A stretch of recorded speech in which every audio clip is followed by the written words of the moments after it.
Assalamualaikum warahmatullahi wabarakatuh. Perkenalkan, nama saya Sandra, NIT 19624, Prodi KPNKA. Di sini saya ingin mempresentasikan materi tentang definisi psikologi dan perannya di dunia pendidikan. Di sini definisi psikologi dan pendidikan. Psikologi berasal dari istilah bahasa Inggris, yaitu psikologi. Kata psikologi merupakan rangkaian dua suku kata yang berasal dari bahasa Yunani, Grek, yaitu psi, yang berarti jiwa, dan logos yang berarti ilmu. Dalam bahasa ini, psikologi ini lebih memfokuskan dengan mempelajari tentang gejala-gejala kejiwaan. Gejala-gejala kejiwaan yang disebut tingkah laku, khususnya tingkah laku manusia, baik tingkah laku yang tidak tampak maupun tingkah laku yang tampak. Jadi secara garis besar, pengertian psikologi dapat diartikan sebagai suatu ilmu yang mempelajari tentang perilaku individu dalam interaksi dan lingkungannya. Lanjut. Setelah itu ada juga definisi psikologi menurut beberapa ahli. Menurut Dr. Singgi Dirgagunasa, psikologi adalah ilmu yang mempelajari tentang tingkah laku manusia. Ada juga menurut Gordon Murphy, di sini psikologi yaitu ilmu yang mempelajari tentang respon yang diberikan terhadap lingkungan. Kemudian ada juga menurut Wilhelm Wundt, psikologi adalah ilmu yang mempelajari pengalaman-pengalaman yang timbul pada diri manusia seperti perasaan, panca indera, pikiran, feeling, dan kehendak. Kemudian definisi psikologi. Kata pendidikan. Kata pendidikan menurut etimologi berasal dari kata didik. Apabila diberi awalan menjadi mendidik, berarti memelihara dan memberi latihan ajaran. Dapat diartikan bahwa pendidikan adalah proses perubahan sikap dan tingkah laku atau kelompok orang dalam usaha mencerdaskan manusia melalui usaha pengajaran dan pelatihan. Nah, jadi dari dua pengertian di atas dapat diartikan atau disimpulkan bahwa pengertian psikologi pendidikan adalah ilmu yang mempelajari tentang perilaku, studi sistematis tentang proses-proses dan faktor-faktor yang berhubungan dengan pendidikan manusia, yang tujuannya mengembangkan dan meningkatkan keefisienan di dalam pendidikan. Kemudian apa sih peran psikologi dalam dunia pendidikan? Di sini peran psikologi dalam dunia pendidikan ada 3. Yang pertama, peran psikologi terhadap kurikulum pendidikan. Yang kedua, peran psikologi terhadap sistem pembelajaran. Dan yang ketiga, peran psikologi terhadap sistem penilaian. Baik, kita akan bahas peran psikologi terhadap kurikulum pendidikan.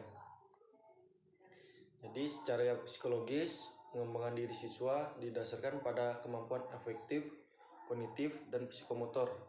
Kemampuan tersebut dapat dilihat dari perkembangan sikap, motivasi, tingkah laku, dan komponen lainnya. Nah, jadi kurikulum yang saat ini sedang dikembangkan adalah kurikulum berbasis kompetensi.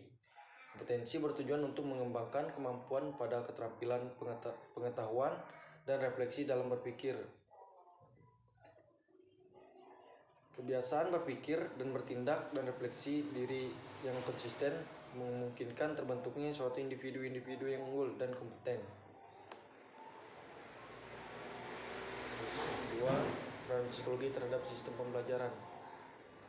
Nah, di sini psikologi juga mempengaruhi sistem pembelajaran pada dunia pendidikan dengan positif.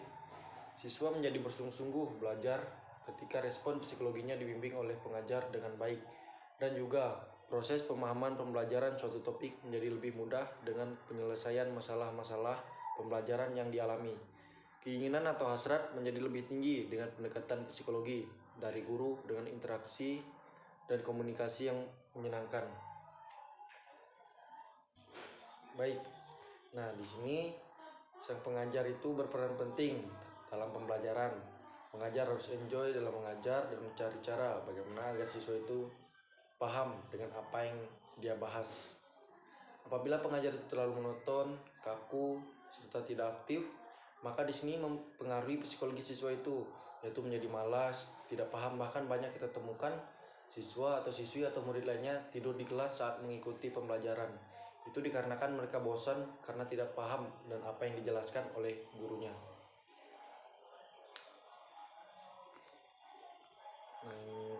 Terakhir yang C, peran psikologi terhadap sistem penilaian.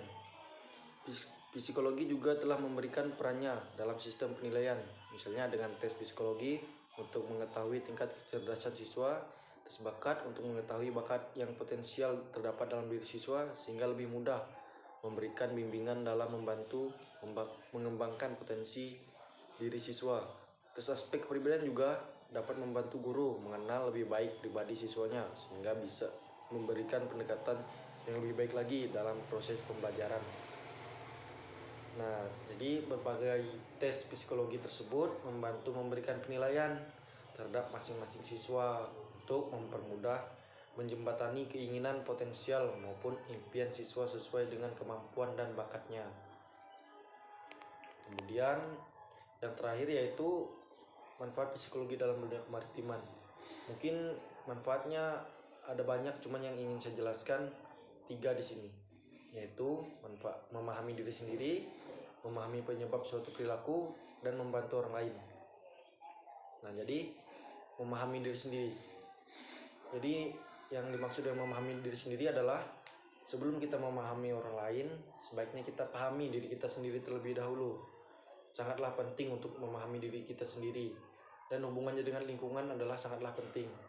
Nah, dengan mempelajari psikologi, maka seseorang dapat mengenal kepribadiannya sendiri, dapat mengenal watak, dan dapat mengidentifikasi masalah psikologi pada diri sendiri dan orang lain. Kemudian yang kedua di sini, memahami penyebab suatu perilaku.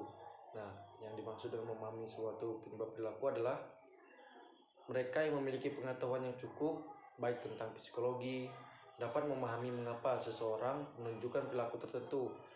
Ada berapa banyak teori psikologi yang menjelaskan penyebab perilaku tertentu sehingga seseorang dapat menjelaskan suatu perilaku dengan cara menghadapinya.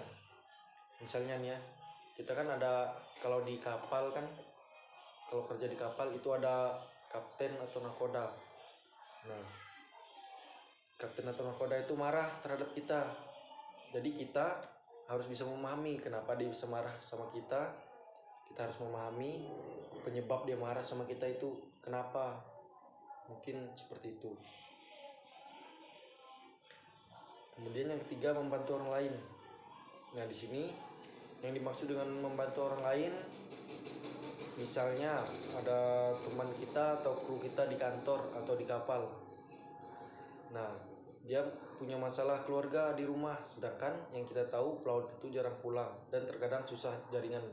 Nah, di sini kita sebagai teman atau rekannya, kita memberikan solusi terhadap masalah yang dia hadapi saat ini. Gitu. Dan sekian materi yang dapat saya jelaskan. Mohon maaf jika ada kata penyampaiannya kurang jelas dan slide-nya kurang jelas. Saya mohon maaf. Wassalamualaikum warahmatullahi wabarakatuh.